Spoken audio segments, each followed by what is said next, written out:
Halo pemirsa, apa kabar? Senang sekali saya Astia Dika bisa kembali menemani Anda di program talk show yang syarat informasi inspiratif, apalagi kalau bukan bincang sehati.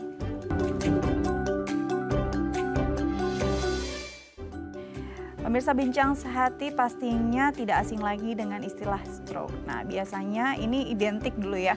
Kita rasa penyakit stroke itu hanya dialami oleh lansia atau yang sudah lanjut usia.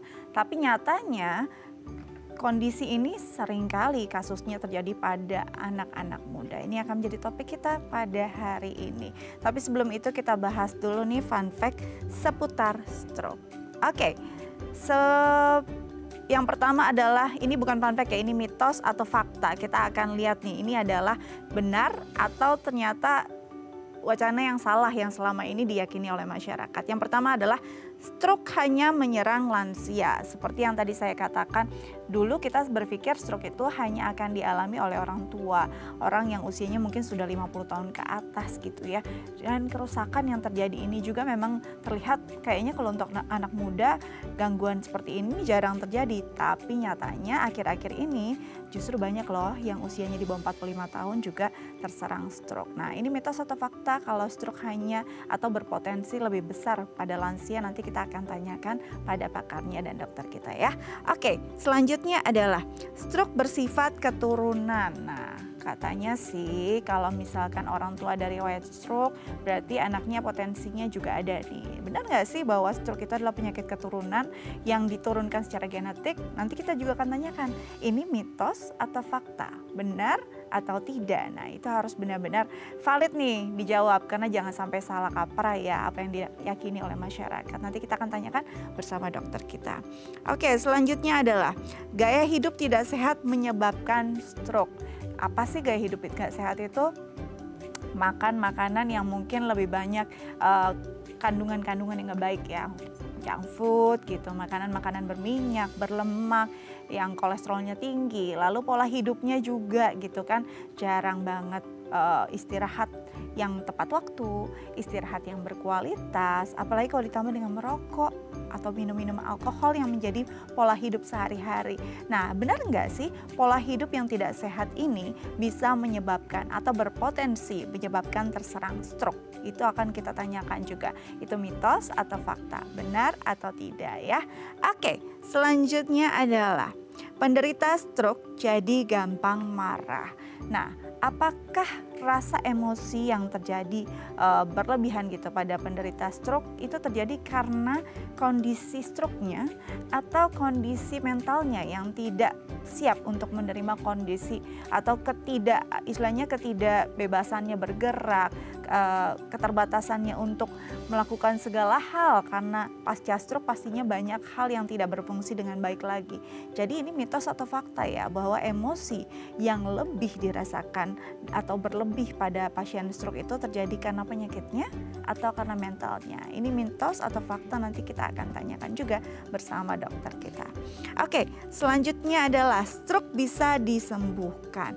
Jika stroke ditangani dengan tepat dan waktunya juga cepat, karena itu juga penting ya, itu akan bisa istilahnya disembuhkan seperti sedia kala. Ini benar atau tidak sih? Apakah benar-benar bisa seperti semula sebelum terjadinya serangan stroke, atau memang bisa lebih pulih kualitas hidupnya lebih baik, tapi tidak bisa kembali seperti semula sebelum terjadinya stroke? Nanti kita akan tanyakan itu mitos atau fakta, benar atau tidak bersama dokter kita ya. Oke, jangan kemana-mana, nanti kita akan tunggu jawabannya dari pakarnya. Tetap bersama kami di Bincang Sehati.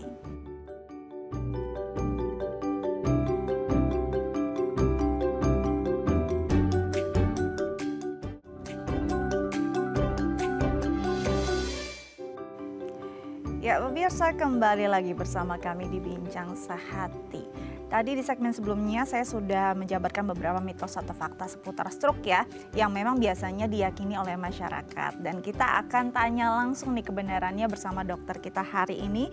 Sudah hadir bersama saya di studio Dr. Jeffrey Indra Setiawan, SPNI Focus, spesialis neurologi dari Rumah Sakit Permata Bekasi. Langsung kita sapa. Halo dokter, apa kabar? Halo, baik-baik. Selamat datang di Bincang Sehati. Ya, selamat. Oke, saya mau sebelum kita bahas tentang stroke sendiri ada beberapa mitos atau fakta yang perlu kita luruskan kayaknya tentang stroke ya, agar tidak salah kaprah di masyarakat. Yang pertama nih dok, benar nggak sih mitos atau fakta nih kalau stroke itu hanya menyerang lansia? Itu tidak lah. Mitos jadi, ya? Mitos itu. Kenapa tuh dok?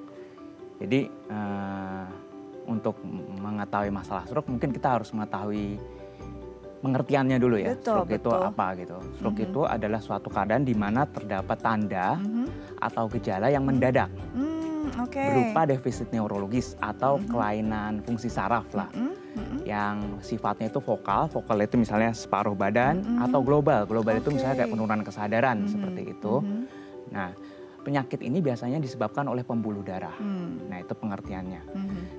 Dari pengertian ini kita bisa mengetahui bahwa penyebabnya kan pembuluh darah. Jadi bisa mengenai siapa saja. Siapa aja jadinya. Baik lansia maupun muda. Nah, mitos jadinya ya. Jadi jangan mentang-mentang masih muda kayaknya saya terbebas nih dari potensi stroke. Enggak juga ya. Ternyata ini bisa menyerang siapa saja dan berpotensi untuk bisa diderita oleh siapa saja. Jadi itu adalah mitos ya pemirsa ya. Oke, selanjutnya adalah mitos atau fakta nih kalau stroke itu adalah penyakit keturunan. Apakah benar stroke itu diturunkan secara genetik? Fakta. Fakta? Oke. Jadi memang tidak semua stroke itu dari keturunan. Cumaan di penyakit stroke itu ada namanya faktor risiko.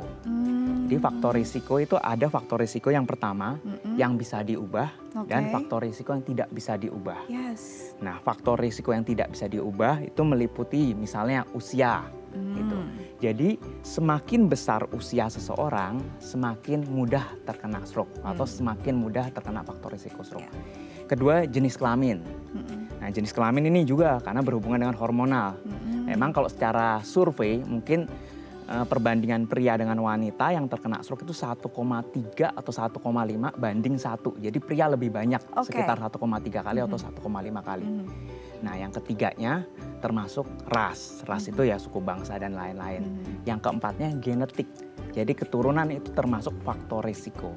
Jadi memang tidak semua stroke berdasarkan keturunan gitu, tapi keturunan merupakan salah satu faktor risiko penyebab mudahnya orang terkena serangan stroke. Baik, jadi itu fakta ya, walaupun tidak melulu disebabkan oleh keturunan, tapi itu bisa menjadi salah satu faktor seseorang terkena stroke. Nanti kita bahas lebih jauh lagi nih pada topik utama kita ya. Oke, selanjutnya mitos atau fakta kalau hidup tidak sehat itu menyebabkan stroke. Hidup tidak sehat yang seperti apa sih dok yang menyebabkan stroke ini, fakta atau tidak? Itu fakta pastinya gitu. Jadi tadi kan kita menjelaskan faktor yang tidak bisa diubah kan? Betul. Nah, sekarang kita harus mengetahui faktor risiko yang bisa diubah. Yang bisa diubah. Gitu. Nah, faktor risiko yang bisa diubah itu meliputi gaya hidup. Itu biasanya faktor risiko yang bisa diubah itu meliputi faktor makanan. Gitu. Terus gaya hidup, misalnya dia sering olahraga atau obesitas gitu. Yang ketiganya masalah riwayat penyakit. Biasanya penyakit jantung, penyakit hipertensi cenderung lebih mudah untuk terkena stroke. Yang keempatnya penyakit diabetes gitu. Yang kelimanya penyakit dislipidemi atau mungkin lemak darah. Ya. Yang keenamnya penyalahgunaan alkohol, penyalahgunaan minuman keras. Yang ketujuhnya stres. Nah, kalau kita lihat tentang makanan sehat, nah ini kan berpengaruh ke faktor risiko yang bisa diubah. Seperti itu. Jadi bisa pilihan ya sebenarnya ya. Kalau mau potensinya nggak besar ya hidupnya harus sehat gitu ya, harus dihindari. Ini adalah faktor risiko yang bisa diubah dan sebenarnya bisa dipilih untuk paling tidak meminimalisir kemungkinan kita terkena stroke. Jadi itu fakta ya.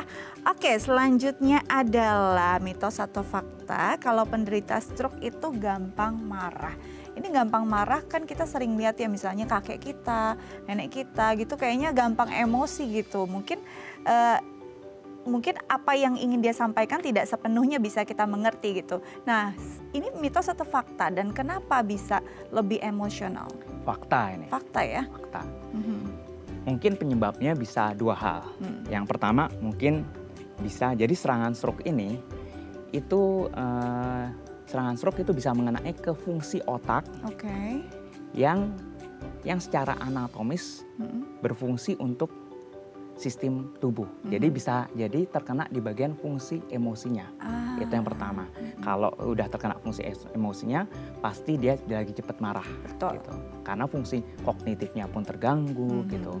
Kemudian ada lagi yang kedua. Yang kedua, misalnya dia terkena akibat dari kecacatannya. Gitu. Penyakit stroke kan seringkali menimbulkan kecacatan nih. Apalagi misalnya kelemahan sisi tubuh yang kanan gitu, sehingga mungkin ya gitu kan. Bicara juga ya. Iya. Jadi ibaratnya seperti mungkin orang tersebut sebelum kena serangan, mungkin ya ibaratnya dia bisa aktif gitu kan secara sosial. Mungkin dia bisa pergi tamasya, terus mungkin dia bisa bekerja dengan maksimal gitu. Tapi begitu terkena stroke, ya itu misalnya terkena kelumpuhan, anggapnya di satu sisi gitu. Tiba-tiba dia tidak bisa bergerak aktivitas lagi. Kemudian yang dulunya mungkin dia bisa bekerja maksimal, sekarang harus bergantung sama orang lain gitu. Banyak pula yang mengalami afasia. Afasia itu seperti seperti jadi dia sulit untuk bicara, gitu, dan sulit untuk mengerti gitu. Nah, kecenderungannya yang orang-orang seperti sulit bicara ini jadi tidak bisa mengungkapkan. Jadi dia pengen sesuatu hal, dia tidak bisa mengungkapkan. Dan ini banyak sekali yang mengalami stres atau depresi. Jadi sudah jadi kompleks nih masalahnya, secara fisik kena, secara mental kena, dan akhirnya tadi benar ya fakta bahwa akhirnya memang penderita stroke lebih mudah marah, lebih mudah emosi. Jadi kita memang harus punya support system yang baik dari keluarga paling tidak untuk mengerti itu ya. Memang dari keluarga memang butuh benar-benar dukungannya. Betul, itu dukungannya karena dia memang bergantung pada orang lain lagi, tidak bisa berdikari sendiri. Oke, selanjutnya adalah mitos atau fakta bahwa stroke bisa disembuhkan? Itu fakta, jadi memang bisa disembuhkan. Gitu. Memang stroke ini kan menyerangnya ke fungsi otak ya. Sedangkan mungkin regenerasi fungsi otak sangat berbeda dengan fungsi tubuh lain. Gitu. Tapi melihat perkembangan saat ini, stroke banyak kok yang bisa disembuhkan. Apalagi saat ini kan banyak ditemukan cara-cara baru ya. Gitu. Makanya sangat penting bagi kita atau masyarakat itu mengetahui gitu bahwa saat kita terkena stroke, waktu yang paling cepat itu paling bagus untuk disembuhkan gitu. Makanya mungkin ada istilah kalau di dunia medis itu ada namanya golden period. Itu golden period itu di mana periode emas. Yaitu itu di mana bagi kita tenaga medis itu bisa mengupayakan agar bekerja, agar mengobati, biar meminimalisasi fungsi otak yang rusak. Betul. Jadi penanganan yang cepat dan tepat ini sangat berpengaruh dari nantinya gitu ya kerusakan yang terjadi pada otaknya. Oke, jadi itu fakta ya dok ya. Oke, sudah dijawab satu persatu tapi nanti akan saya kupas tuntas lagi di segmen berikutnya. Dokter, kita harus jeda terlebih dahulu ya. Siap. Pemirsa jangan kemana-mana, tetap bersama kami di Bincang Sehati.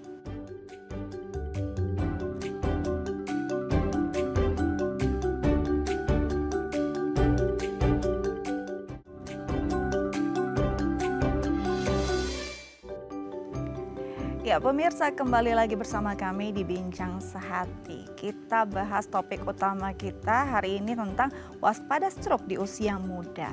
Nah, bagi pemirsa di rumah yang mungkin punya pertanyaan terkait tema kita hari ini bisa menelpon kami di 021 290 32644 atau DM ke Instagram kami di @daifamily. Kita lanjut lagi bersama dokter kita, Dr. Jeffrey Indra Setiawan, SPN IVOKA, spesialis neurologi dari Rumah Sakit Permata Bekasi. Oke, kita bicara tentang kewaspadaan stroke. Ini yang mungkin bisa dialami oleh kaum muda. Sebelum itu, mungkin yang tidak menyaksikan di segmen sebelumnya kita ulas kembali ya. Stroke itu sebenarnya apa sih? Gangguan yang terjadi di bagian mana, dok? Jadi stroke ini adalah keadaan di mana terdapat gejala atau tanda yang bersifatnya itu mendadak. Jadi mendadak itu poin pokoknya pertama. Pasti mendadak. Pasti mendadak gitu. Dan berupa defisit neurologik atau kelumpuhan saraf gitu. Yang sifatnya global ataupun vokal. Vokal itu yang misalnya separuh sisi badan atau wajahnya atau mungkin hanya tidak bisa mengerti atau tidak bisa bicara atau perot di wajah gitu. Atau global, misalnya seperti penurunan kesadaran, pingsan atau kejang seperti itu. Oke. Gitu. Jadi itulah stroke gitu ya. Dan penyebabnya pasti pembuluh darah. Pasti pembuluh darah. Pembuluh darah yang kenapa yang bisa membuat seperti itu? Apakah ada penyumbatan atau ada pecah pembuluh darah atau seperti apa? Nah, jadi tipe stroke ini memang ada 2 macam. Oke. Yang pertama stroke penyumbatan. Yang kedua adalah stroke pembuluh darah pecah gitu, atau kita nyebutnya stroke perdarahan. Seperti gitu. Nah, stroke penyumbatan ini biasanya secara umum disebabkan oleh pengeplakan pembuluh darah. Jadi ada pengeplakan pembuluh darah, kita nyebutnya aterosklerosis ya. Aterosklerosis itu istilahnya, jadi pengeplakan di pembuluh darah sehingga pembuluh darah itu makin lama makin sempit. Nah, makin menyempit, makin hari makin menyempit, sehingga lambat laun tersumbat. Setelah lambat laun tersumbat, setelah terjadi penyumbatan, biasa fungsi otak yang diperdarahi dari pembuluh darah tersebut hilang fungsinya. Makanya terjadi gangguan mendadak. Seperti itu. Jadi seperti itu gitu masalahnya ya. Akhirnya terjadilah serangan dadakan itu atau yang bersifat atau yang bernama si stroke tadi stroke, gitu ya. Iskemik ya itu. Nah. Terus kalau yang kedua mungkin kan perdarahan yang tadi. Iya, betul. Nah, kalau perdarahan itu memang pecahnya pembuluh darah sehingga darah kan keluar dari pembuluh darah. Dan itu berakumulasi sehingga menyebabkan tekanan di otak, tekanan di dalam kepala lah, atau kita nyebutnya tekanan intrakranial. Nah, saat terjadi tekanan intrakranial ini sehingga penekanan dari perdarahan tersebut membuat rusaknya jaringan otak. Nah, inilah yang menyebabkan gangguan fungsi di otak tersebut. Seperti itu. Dari 2 jenis stroke tadi berdasarkan penyebabnya, mana yang paling sulit ditangani? Jadi sebenarnya ada perbedaan 2 macam. Memang secara stroke perdarahan itu paling tinggi tingkat mortalitasnya. Karena kan dia kan perdarahan ya, jadi pecahnya pembuluh darah sehingga menyebabkan tekanan intrakranialnya meningkat. Nah, ini bisa menyebabkan langsung penurunan kesadaran. Gitu. Jadi pasien ini langsung nggak sadar, atau penderita stroke ini langsung nggak sadar. Dan tingkat kematiannya tinggi. Gitu. Sedangkan kalau penyumbatan itu lebih ke arah kecacatannya yang tinggi gitu. Nah, makanya biasanya setelah pasca stroke, setelah perdarahan, kecenderungannya memang mungkin lumpuh juga kan sebelah kan. Betul. Tapi untuk pemulihannya cenderung lebih cepat dibanding yang stroke iskemik gitu. Stroke penyumbatan. Jadi kalau stroke perdarahan lebih ke arah mortalitasnya tadi ya, tingkat kematian yang tinggi. Kalau stroke penyumbatan lebih ke arah tingkat kecacatannya yang tinggi. Jadi memang berbeda penanganannya, berbeda juga dampaknya gitu ya. Iya, penanganannya pun sangat berbeda. Nah, kalau kita bicara tentang serangan dadakan ini kan ya pasti namanya mendadak nggak siap dong. Apa yang bisa dilakukan sebagai pertolongan pertama yang harus dilakukan orang di sekitarnya ketika ada saudaranya, orang tuanya atau anaknya yang terkena serangan dadakan atau stroke itu? Wah, ini agak sulit nih ya. Karena sebenarnya memang kalau tiba-tiba orang menemukan penderita stroke atau orang terkena serangan stroke saat itu, lebih baik langsung aja deh ke rumah sakit. Gitu. Berarti pertolongan pertamanya adalah ya membawa ke fasilitas sakit, kesehatan gitu. Makanya terdekat kalau di mana di Kemenkes itu ada namanya segera ke RS gitu kan. Itu simbolnya stroke lah, simbolnya slogannya lah segera ke RS. Jadi segera ini kayak gejalanya. Kok ditemukan senyum tidak simetris, G-nya itu gerak tubuh asimetris juga separuh gitu kan. Terus ra-nya ini ibaratnya bicara pelo gitu. Terus ke-nya ini kebas kesemutan. Terus R-nya rabun mendadak gitu. S-nya sakit kepala berat. Jadi segera ke RS. Nah, langsung aja ke rumah sakit gitu. Napas panjang nih ya. Jadi benar-benar itu yang harus segera ke RS, berarti benar-benar bukan kita yang bisa melakukan pertolongan pertama, tapi memang dokter. Memang, karena lebih cepat kan lebih bagus lebih cepat. untuk golden period tersebut. Betul, nah itu yang tadi saya mau tanyakan. Makanya ada istilah golden period. Ini golden period bisa dijelaskan nggak sih dok? Berapa lama golden period ini? Jadi golden period itu sebenarnya hanya dalam tanda kutip istilah ya. Jadi istilah bagi kita para tenaga kesehatan untuk mengupayakan pengobatan yang terbaik di mana kita meminimalisasi kerusakan dari fungsi otak. gitu. Jadi ibarat golden period ini makin cepat orang terkena, maksudnya makin cepat orang ini ditangani, biasanya timbul kejadiannya, timbul kesembuhannya akan lebih bagus. Oke, jadi makin cepat ditangani, kerusakannya makin minim, yang mungkin terjadi ya dok ya, tingkat kesembuhannya juga makin besar makin gitu bagus, ya, makin bagus gitu kan. Nah dok, sebenarnya kalau dilihat dari penyebab gitu ya, ini kan kondisinya ada penyumbatan, ada pecahnya pembuluh darah.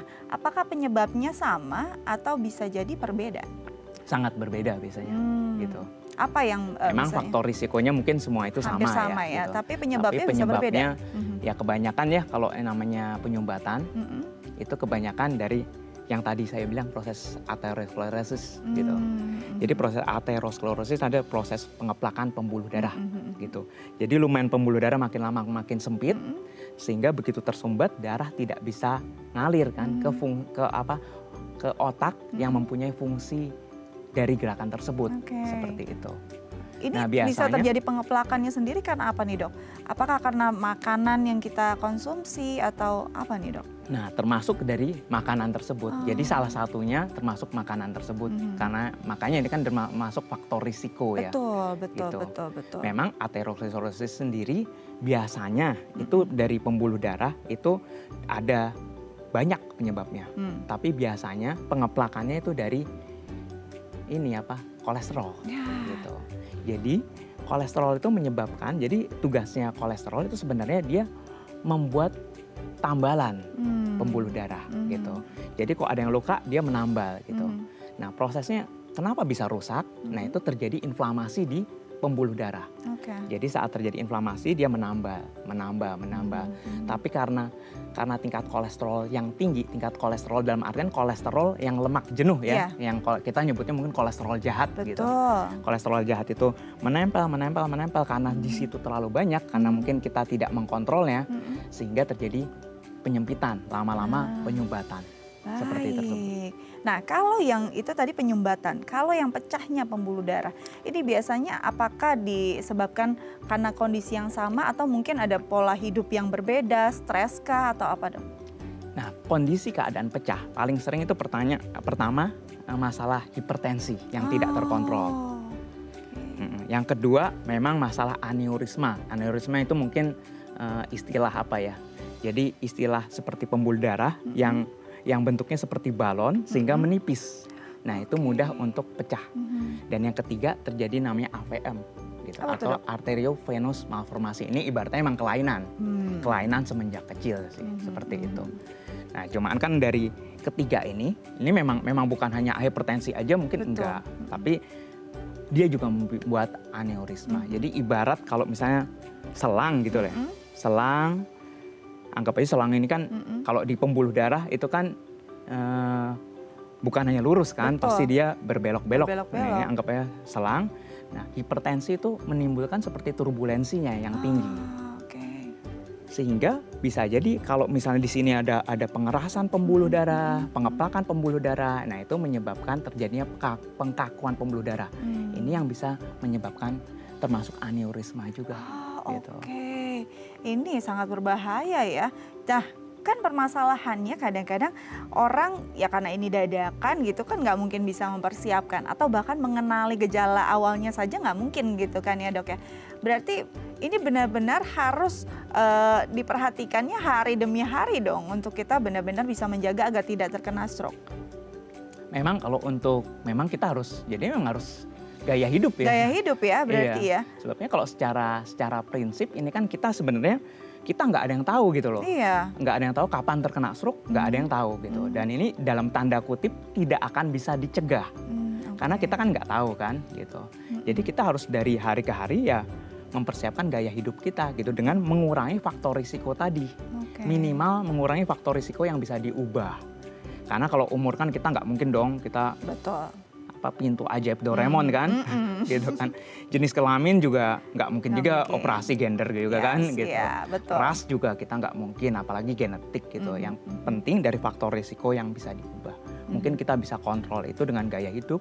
Dan jangan lupa, mestinya harus kita kontrol juga dengan medical check up. Betul. Biar kita bisa tahu. Itu yang paling kita penting. Bisa screening juga kan. Screening awal juga penting agar tahu faktor resikonya. Kadang-kadang kita nggak tahu itu bisa terjadi pada kita karena ada faktor resiko yang sudah dibawa juga ya dari riwayat sebelumnya. Oke, Dok. Kalau bicara tentang gender sendiri, apakah tadi kan dokter sempat menyinggung bahwa laki-laki punya potensi lebih besar beberapa persen gitu ya dari perempuan. Apa yang menyebabkan hal ini bisa terjadi? Pengaruh lebih ke arah hormonal sih. Oke. Iya, lebih ke arah hormonal. Memang itu ibaratnya tiap jenis kelamin ada hormon yang berbeda gitu kan. Sehingga kejadiannya pun juga berbeda. Cenderung memang laki-laki memang kecenderungannya memang pembuluh darahnya lebih kaku gitu. Jadi ya itu kecenderungannya ya lebih mudah untuk terkena serangan stroke. Itu dia ya, jadi karena faktor hormonal tadi yang membedakan antara perempuan dan laki-laki, memang ada juga yang membedakan juga tentang elastisitas pembuluh darahnya, lalu kondisinya juga gitu ya. Tapi itu yang menyebabkan ada ini juga ya. Ada survei juga yang menyebutkan nanti kalau tidak salah ya kalau tidak salah. Jadi di umur 35 sampai umur 55 memang perbandingannya 1,3 banding 1. Tapi setelah di atas itu, jadi setelah di atas umur 60 tahun gitu kecenderungannya 1 banding 1. Iya, jadi mungkin kalau udah yang pria andropos sama yang wanita menopos ya kecenderungannya jadi sama. Jadi sama rasionya ya. Jadi nggak perlu, jangan merasa karena perempuan lebih ini kok lebih jauh gitu potensinya, nggak juga. Kita tetap harus ya tadi pola hidup harus dijaga, itu paling tidak untuk meminimalisir serangan dadakan stroke tadi ya. Nanti kita lanjut lagi ya Dok ya, tapi kita harus jeda terlebih dahulu. Pemirsa jangan kemana-mana, tetap bersama kami di Bincang Sehat ini.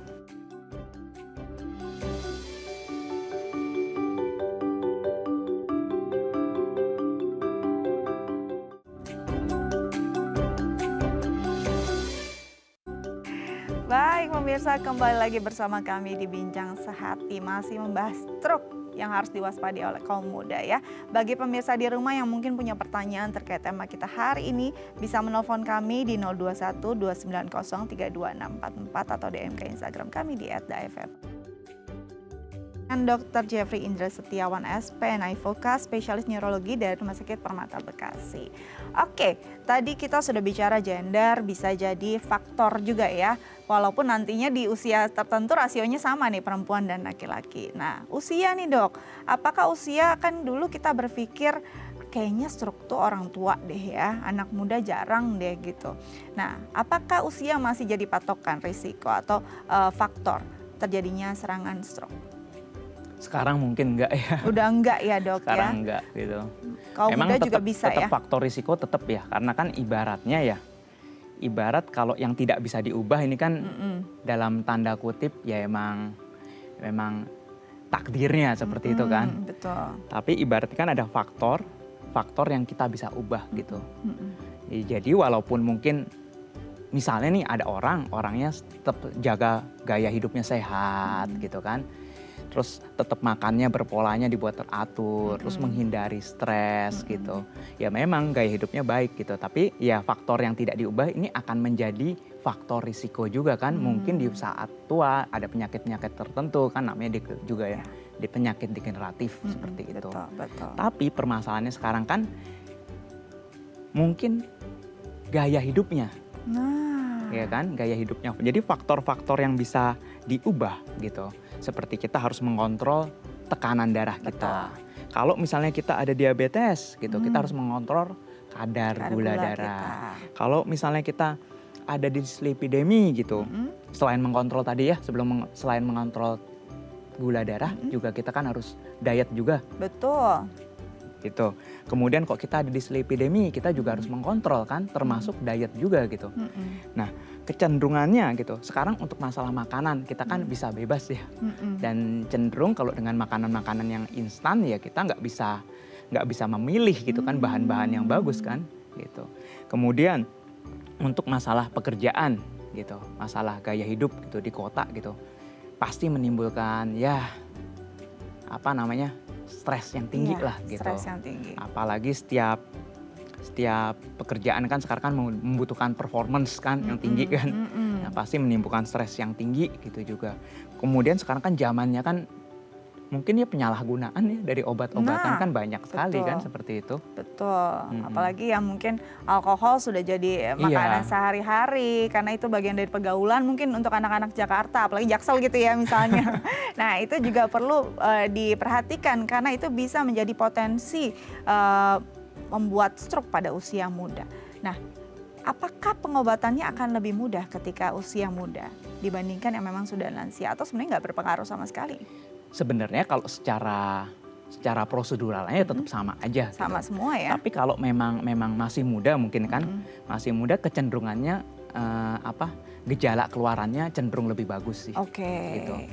Karena kan mungkin karena masih muda, secara hormonal mungkin growth hormonnya masih bagus gitu, masih aktif gitu kan.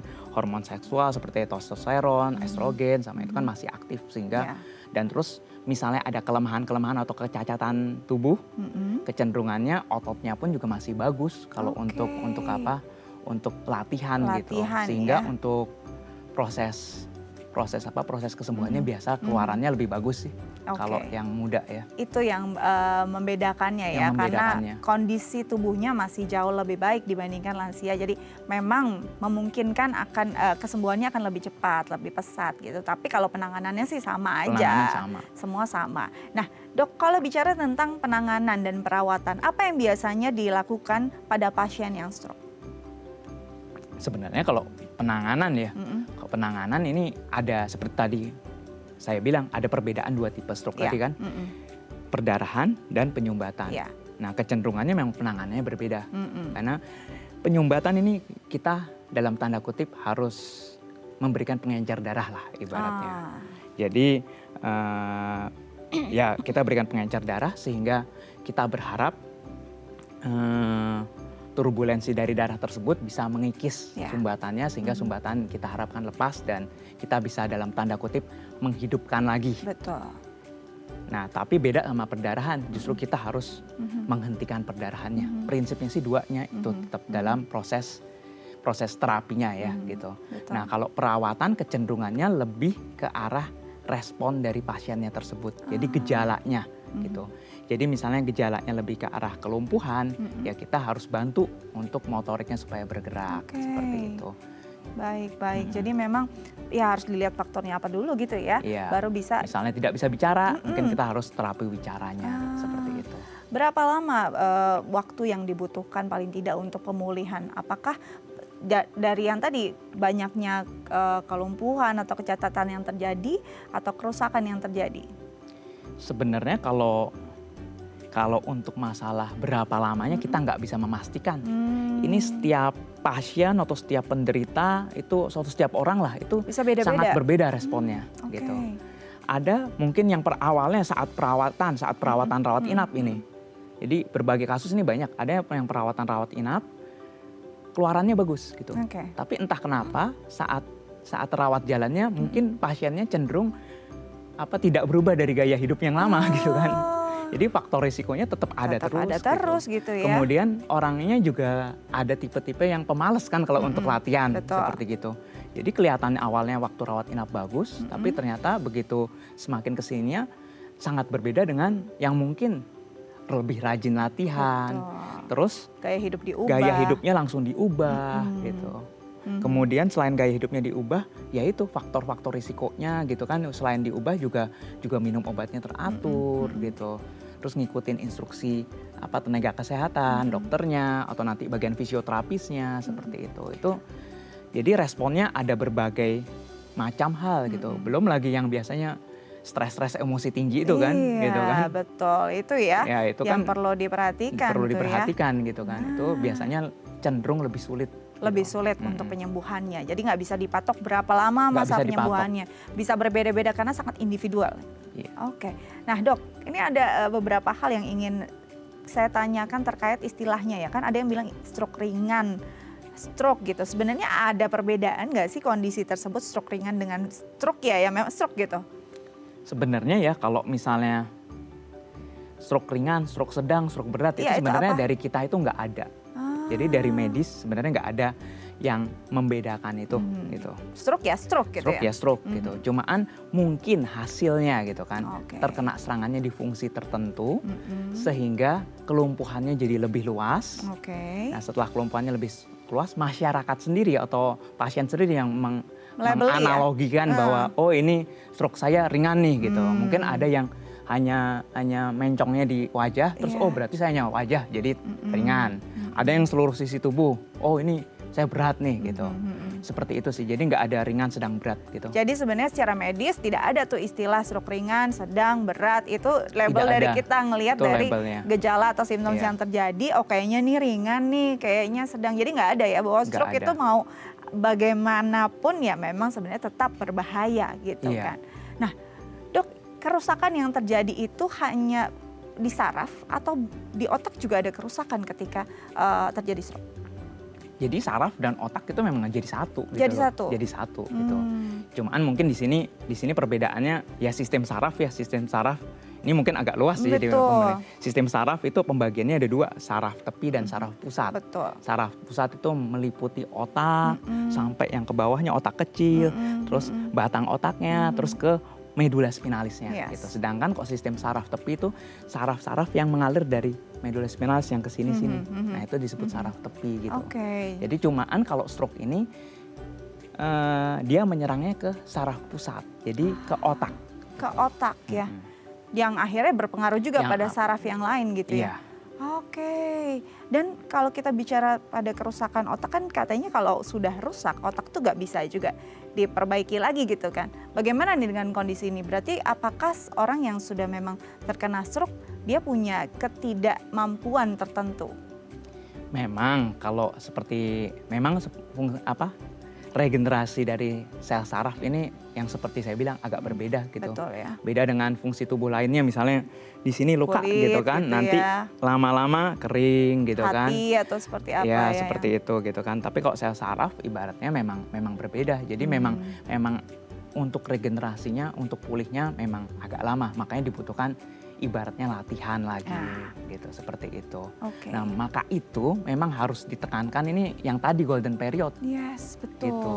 Sebelum fungsi dari sel saraf atau sel otaknya itu mati, lebih baik begitu terkena serangan yang seperti saya tadi bilang, yang segera ke RS, ada gejala seperti itu, langsung aja bawa ke rumah sakit gitu. Jadi seperti memang itu. Ya tadi ya kalau bisa secepat-cepatnya biar nggak makin banyak kerusakannya karena ya takes time juga gitu ya, makin lama lagi nanti pemulihannya, bahkan mungkin bisa ya perlu waktu yang cukup panjang. Nah dok, kalau terapinya secara fisik atau motorik yang memang harus dilakukan itu apa aja sih dok? Apakah memang butuh fisioterapi atau mungkin terapi-terapinya memang sesuai dengan keluhan yang ada saja gitu, atau seluruh tubuh memang harus ada terapinya? Kalau kita menilai ya jadi sistem tubuh mana yang sakit. Memang itu yang menilai nanti dokternya ya. Betul. Jadi dari dokternya, misalnya sistem tubuhnya yang sakit di hanya kelumpuhan gitu ya, kita terapinya lebih ke arah motoriknya gitu, dan modalitas terapinya pun juga banyak gitu. Seperti itu. Namun kalau ada namanya komplikasi, nah itu yang sering kali terjadi pada pasien-pasien pasca stroke gitu. Nah komplikasi yang sering terjadi nih misalnya ada pasien mengalami kelumpuhan sehingga dia males untuk bergerak kan? Nah betul. Pasti males untuk bergerak. Misalnya salah satu penyakit lah, misalnya infeksi saluran kemih gitu. Itu termasuk komplikasi yang paling sering. Karena mungkin pasien malas gerak, malas ke toilet, jadi mungkin ya udahlah biarin kencing, apalagi kan pakai pampers gitu kan. Nah cenderung seperti itu. Jadi infeksi saluran kemih itu paling sering. Belum lagi kalau dari pihak keluarga supportnya nggak bantu, nggak ada yang ganti pampersnya, bisa jadi jamur juga. Betul, penyakit kulit lah, gangguan-gangguan seperti itu. Hal-hal komplikasi seperti ini yang nanti misalnya di rumah sakit itu akan banyak kita terapinya gitu loh. Betul, berarti ini bukan hanya pasiennya, caregiver-nya juga perlu disosialisasi dan diedukasi ya. Nanti kita lanjut nih tentang kondisi ini dan bagaimana support system untuk pasien stroke ya. Tapi kita harus jeda terlebih dahulu. Pemirsa jangan kemana-mana, tetap bersama kami di Bincang Sehati.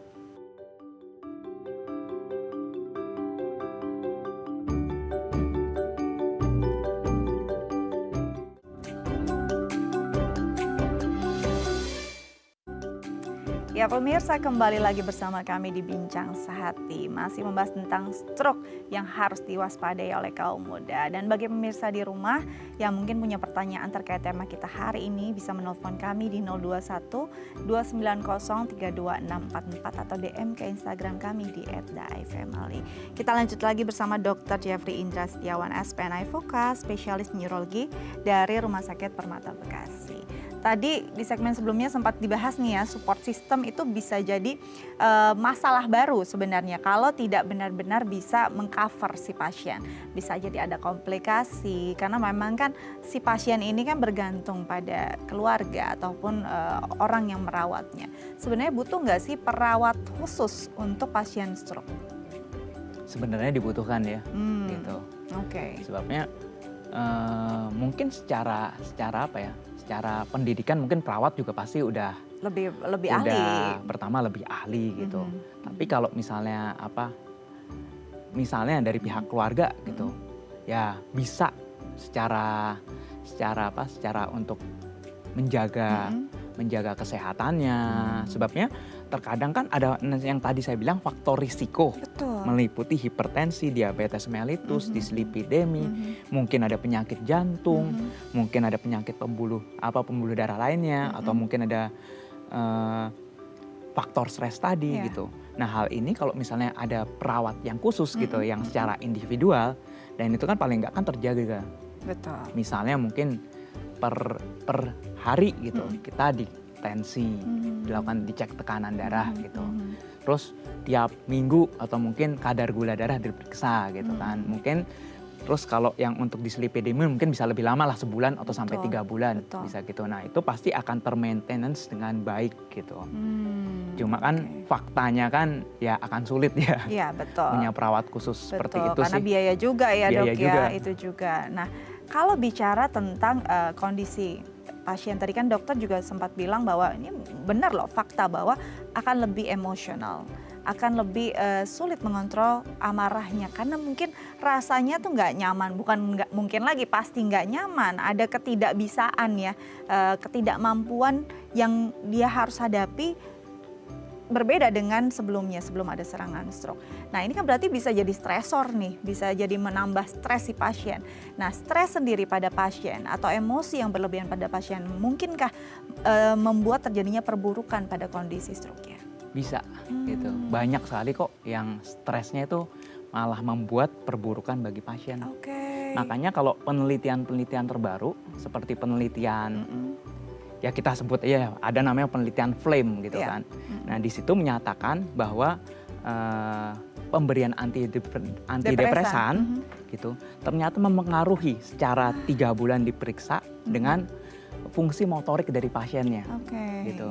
Jadi agak unik kan sebenarnya antidepresi yang diberikan, tapi perbaikan fungsi motoriknya yang terjadi seperti itu. Apakah itu memang dengan kondisi obat antidepresan yang diberikan, berarti kan dia paling tidak meminimalisir rasa stres dan depresinya. Ini healing gitu untuk badannya, membantu dia untuk pemulihan seperti itu. Ya seperti itu gitu. Jadi secara mungkin secara mentalnya gitu. Jadi pasien pun lebih mudah untuk diajak kerjasama lah gitu.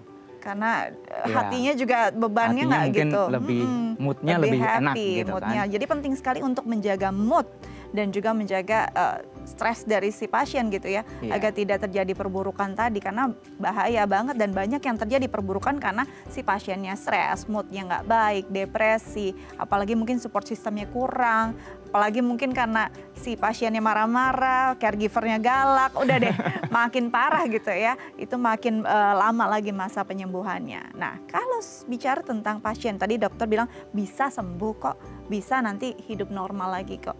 Mungkin tidak ada stroke berulang. Stroke berulang sangat sering terjadi. Berulangnya di tempat yang sama kah atau gimana nih? Jadi kecenderungannya gini, bisa di tempat yang sama, bisa juga di tempat yang berbeda sama, gitu juga bisa. Sebabnya kecenderungan dari pasien dengan penyakit stroke saja, itu berarti kita sudah dalam tanda kutip ya, memang tidak selalu kan, tapi dalam tanda kutip itu faktor risikonya kan dia tidak bisa tangani, gitu. Jadi misalnya faktor risiko seperti tadi hipertensinya tidak bisa ditangani. kadar gula nggak bisa ditangani, nggak bisa terkontrol, terus lemak dalam darah juga tidak bisa terkontrol, apalagi masih emosi juga gitu kan. Cenderung misalnya orangnya perokok, banyak juga loh pasien yang stroke tapi masih diem-diem merokok gitu.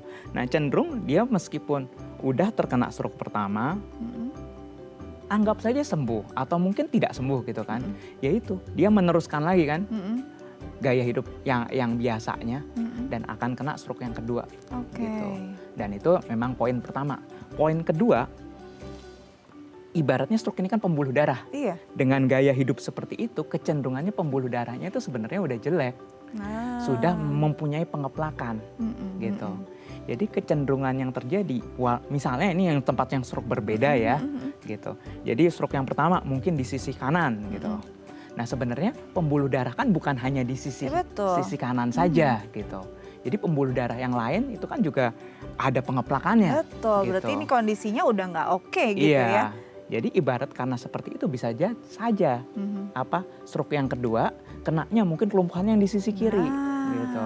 Karena kalau sudah terkena stroke ini udah alarm bahwa ada sistem di dalam tubuhnya yang sudah tidak berfungsi dengan baik. Itu menjadi istilahnya hasil dari pola hidup sebelumnya. Kalau pola hidupnya nggak diubah, bisa loh terbuka lebar gitu potensi untuk berulangnya serangan stroke berikutnya. Bahkan mungkin lebih parah dari kondisi biasanya sebelumnya. Memang lebih parah. Biasanya lebih parah. Jadi lebih baik kalau memang sudah kondisinya pernah stroke, jaga pola hidup, harus sehat, harus bahagia. Dokter terima kasih banyak sudah berbagi bersama kami di Bincang Sehati. Semoga ini bermanfaat untuk pemirsa di rumah, terutama kaum muda ya, agar menghindari serangan stroke. Karena kita punya masih banyak mimpi yang harus dikejar. Kalau bisa kita harus sehat sampai nanti. Terima kasih dok. Iya, terima kasih. Oke, pemirsa bagaimana tips dari dokter kita hari ini sudah dicatat semuanya. Semoga berguna untuk Anda. Saya Astia Dika pamit undur diri. Terus saksikan Bincang Sehati. Sampai jumpa.